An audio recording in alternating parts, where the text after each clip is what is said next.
39 అంటే సంతానం, 49 అంటే సంతోషం. 39 ఆంధ్రప్రదేశ్, తెలంగాణ. నమస్తే, వెల్కమ్ టు ఏటీవీ.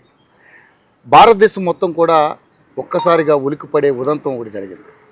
పహల్గామ్లో ఉగ్ర దాడిని మనం అందరం కూడా చూసాం. దాదాపుగా 28 మంది దుర్మరణం పాలైనటువంటి ఈ ఘటన యావత్ భారతదేశం మొత్తం కూడా నివ్వెరబోయే పరిస్థితి ఏర్పడింది.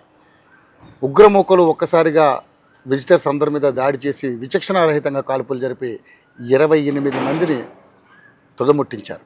కానీ నిజంగా ఏదైతే మన పాకిస్తాన్కి సంబంధించినటువంటి కొంతమంది ఈ ముష్కరులు ఏదైతే మన ఇండియాలోకి చొరబడి విజిటర్స్ అందరిని కూడా విచక్షణారహితం కాల్చినటువంటి ఘటన చూసాం. కాబట్టి అదంతా కూడా ఒకసారిగా అందరూ కూడా బాధపడేటువంటి సంఘటన. ఈ సంఘటన మీద మనతో పాటు మాట్లాడడానికి రాకేష్ రెడ్డి గారు ఉన్నారు, ఆరుమూరు ఎమ్మెల్యే. మరి దీని మీద అసలు ఏం మాట్లాడతారు? ఎందుకంటే ఆర్టికల్ 370 తీసుకొచ్చాం మేము, అక్కడ అద్భుతమైనటువంటి ఇబ్బందులు లేకుండా చూస్తున్నటువంటి ఈ తరుణంలో ఇలాంటి ఘటన జరగడం ఆయన ఏ విధంగా చూస్తారో ఆయన మాటలు తెలుసుకునే ప్రయత్నం చేద్దాం. సార్ నమస్కారం. నమస్కారం సార్. రాకేష్ రెడ్డి గారు, అంటే ఇది ఒకటి కూడా నిజంగా మనకి బీజేపీ ప్రభుత్వం ఏర్పడిన తర్వాత ఇలాంటి సంఘటన పెద్దగా ఎప్పుడు జరగలేదు. బట్ నిజంగా మరి ఆర్టికల్ 370 తీసుకొచ్చి మీరు అక్కడ ఏదైతే ముష్కరుల యొక్క ఆగడాలను మనం కట్టడి చేసామన్న ఉద్దేశంతో ఉన్న టైంలో ఇలా జరగడం అనేది అందరూ కూడా ఒక్కసారిగా విమర్శలకు లోనవుతున్నటువంటి పరిస్థితి. దీన్ని ఏ విధంగా చూస్తారు సార్? బీజేపీ పార్టీ ఏ విధంగా చూస్తుంది, మీరు ఏ విధంగా చూస్తారు? నేను హిందువుగా మాత్రమే చూస్తాను. బీజేపీ చూడను, ఇంకేది చూడను. నేను ఓన్లీ హిందువుగానే చూస్తాను. వాళ్ళు హిందువులను మాత్రమే చంపారు. ఆ రకంగానే చూస్తాను. అవును, అడిగి మరి అవకాశం వస్తే గాజాలాగా పాకిస్తాన్ని శ్మశానం చేస్తాను. అవకాశం వస్తే ఎట్లయితే ఇజ్రాయెల్ పౌరులకు 200 మంది చంపితే ఎట్లయితే గాజాని శ్మశానం చేసిందో ఇజ్రాయెల్, అట్లా చేస్తాను నేను. ఇప్పుడు దేశమంతా పరిగెడుతున్నారు హిందువులు. ఎక్కడికి వెళ్తారా? ఎక్కడికి వెళ్తారు? వెస్ట్ బెంగాల్కి పోయినా చంపుతారా మిమ్మల్ని? ఎక్కడికైనా చంపుతారు. ముర్షిదాబాద్కి పోయినా చంపుతారు, హైదరాబాద్ పాత బస్తీకి పోయినా చంపుతారు మిమ్మల్ని. ఏమనుకుంటున్నారా? చంపుతారు కంపల్సరీ. సింహంలాగా ఎట్లైనా బతకలేకపోతున్నారు, అక్కడికి మేకల్లాగానే సిద్ధంగా చావడానికి.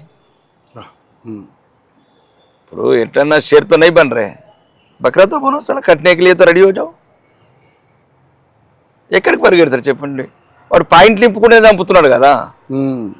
ఏం అడిగిండ్రా మిమ్మల్ని? తమిళ అడిగిండా, కన్నడ అడిగిండా, మరాఠీ అడిగిండా? కొట్టుకుంటున్నారు కదరా.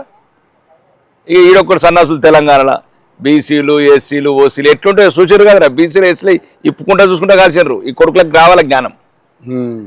ఇది ఒక్కటేనండి యుద్ధం. అన్నలాకు తమ్ముళ్ళకు యుద్ధం ఎట్లయితే యుద్ధం మొదలైంది. దీనికి ఒకటే పరిష్కారం. ఇప్పుడు మీరు ఒకటి అవటమే పరిష్కారం. ఇది హిందువులు ఇక పరగ ఆపండి, పోరాటం చేయడం అంతే కదా. గత్యంతరం లేదు. ఇప్పుడు నువ్వు ఎట్లన్నా అరారమాదేవ్ అంటే ఒకటి కాలేకపోతున్నారు ఈ సన్నాసులు. ఆఖరికి అల్లా అక్బర్ అని నేర్చుకోనరా, అట్లనే బతుకుతారు. ఆడ ఒకటి బతికిండు పాపం, ఒక ఆయన లా ఇలా అని ఒక ఆయన బతికిపోయాడు, కల్మవాడు. ఆ కల్మనే నేర్చుకోండి. ఎట్లనే చేత కాదు మీకు. మహారాణా ప్రతాపులు కావచ్చు, లేకపోతే వీర శివాజీలు కావచ్చు, చావాళ్ళు కావచ్చు, సింహం పిల్లల చరిత్రలే చదిలేదు సన్నాసులు. ఇప్పుడు వచ్చింది ఒకటేనండి, 21వ సెంచరీ 2025. ఈ రకంగా ఉండాలి యుద్ధం. గతము, వర్తమానము, శాంతి, అహింస, కాకరకాయ ఇవన్నీ బంధు. కానీ ఒక్కటి మాత్రం ఇది మేల్కొల్వాల్సిన సమయం. ఇక భాషా ప్రతిపాదన కొట్లాడదామా, ప్రాంతాల దక్షిణ కొట్లాడదాం, ఉత్తర భారతము దక్షిణ భారతం అనుకుంటే ఒకడు, తమిళ అనుకుంటాడు స్టాలిన్ గాడు, ఇక ఒక్కొక్కడు మా ఎమ్మట శనివడ్డరి గాడు అఖిలేష్ యాదవ్ గాడు, యాదవ్ అని. ఇక ఈడైతే తెలంగాణలో ఇక నెంబర్ 1 ఇక లంగలు. ఇక కులం మధ్యన చిచ్చు పెడుతున్నారు కొడుకులు ఇల్లు. దాని మీద గంటల కొద్ది చర్చలు, ఏ సోషల్ మీడియాలో చర్చలే. మరి ఏం అడిగినరా వాళ్ళు? నువ్వు పద్మశాలి అని అడిగినరా?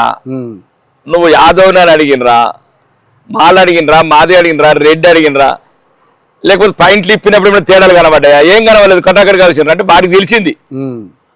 మనమైతే హిందువులం ఒకటి కాలేకపోయినా మనం హిందువులం అంతా ఒకటి మాత్రం వాడికి తెలిసింది. హిందువులు ఒకటి రకంగా ఉంటారని. కాల్స్టోడికి మాత్రం బరాబర్ తెలిసింది హిందువులు అందరూ ఒకటి తీరు ఉంటారని. కాబట్టి దీన్ని ఇంకా ఏదో రోజు ఉసుపోక కబుర్లు చెప్పటము ఇది నాకైతే కరెక్ట్ కాదనిపిస్తలేదు. దీనికి ఏదో ఒక నిర్ణయం జరగాల్సిందే. ఫస్ట్ ఇవి నిర్ణయం జరగాలంటే హిందువులు ఒకటి కావాల్సిందే. లేదు బతకాలనుకుంటే ఎక్కడికి పరిగెడతారు? వెస్ట్ బెంగాల్ పోతే ఆడ చంపుతారు, ఢిల్లీకి పోతే ఆడ చంపుతారు, ఓల్డ్ సిటీకి పోతే ఆడ చంపుతారు, నిజామాబాద్ పోతే ఈడ చంపుతారు, బైన్సాకి పోతే ఎటు పోతారు? ఎన్నొద్దులు పరిగెడతారు? నిలబడండి. లేదు, అలా నిలబడ్డ వాళ్ళే చనిపోయారు ఈరోజు. నేనన్ని చనిపోవటం నిలబడ్డ వాళ్ళు కాదండి, ఆడు హిందువుని చంపాడు. అదే మీరు అజా చదవమంటే చదవనన్నదికే కదా చంపారు. దాని అర్థం అదే కాదండి, నేను అదే అంటున్నాను. మీరు హరిహర మహాదేవ్ అయితే ఒకటి, హరహర మహాదేవ్ అంటే ఒకటి అయిలేకపోతున్నారు. అక్కడికి అల్లా ఒక్కబర్ నన్ను బతకండి, ఆ కలవలని నేర్చుకోండి సన్నాసులు. ఇళ్ళలో గుళ్ళు ఎందుకురా? గుళ్ళు ఎందుకు? 32 ఫోటోలు ఎందుకు? 33 కోట్ల దేవతలు ఎందుకు మీకు? అంటే బతకాలంటే మనది లేదు. సింహం లాగా బతకండి, సాంబాజీ లాగా బతకండి, మహారాణా ప్రతాప్ లాగా బతకండి. అల్తిఘాట్ యుద్ధం తినండి రా జీవితంలో. 8,000 మంది హిందూ సైనికులు, 40,000 మంది మొఘలాయ సైనికులు చంపిన చరిత్ర మనది. వీర శివాజీ ఒక్కొక్కరిని అప్సర్ఖానాస్ ఉంటుంది నరికి పోగులు పెట్టిన చరిత్ర మనది. కాబట్టి దీనికి ఒకటండి, ఎదుటివాడు ఏ భాషలో చెప్తుంటాడు అది చెప్పాలి. అది నేను ప్రభుత్వాలను అంటలేను, ప్రత్యేకంగా ఈరోజు అనుకుంటున్నచ్చు కాశ్మీర్ ఒక్కపోతే బతుకుతాం. కాశ్మీర్ పోకుండా బతకరు, వెస్ట్ బెంగాల్ వదిలిపెట్టరు. వెస్ట్ బెంగాల్ పోతే బతకమనుకుంటారు కొందరు. అంటే చనిపోయినోడు నీ అన్నగాడు, నీ కొడుకు కాడు, నీ తమ్ముడు కాదు. కానీ ఒకరోజు వస్తుంది కొడుకులారా మీకు. ఈరోజు అనుకుంటారు చూడు 28 మంది మీ తమ్ముడు కాదు, మీ అన్న కాదు, మీ కుటుంబం కాదు అనుకుంటారు కదా కొడుకులారా. అందరికి వస్తుందిరా ఒకరోజు, మీరు ఆలోచించుకోండి అంతే. కానీ సార్ మరి ఇక్కడ 28 మందిని తుదముట్టించారు వాళ్ళు. నిజంగానే మరి ఆర్టికల్ 370 తీసుకొచ్చిన తర్వాత అక్కడ మన భూములు కొనుక్కుని ప్రశాంతంగా బతకొచ్చు. అటువంటి సౌలభ్యం ఈరోజు బీజేపీ పార్టీ వచ్చిన తర్వాత వచ్చింది. అంతకుముందు ఉన్నటువంటి కాంగ్రెస్ పార్టీ ఏం చేయలేకపోయింది, ఎందుకు చేయలేకపోయిందని మీరు ప్రశ్నించారు. మరి దీన్ని ఎలా చూస్తారు సార్? మరి 370 ఎత్తేస్తామని నా కొడుకులు ఎవరు మొన్నటి ఎలక్షన్లో?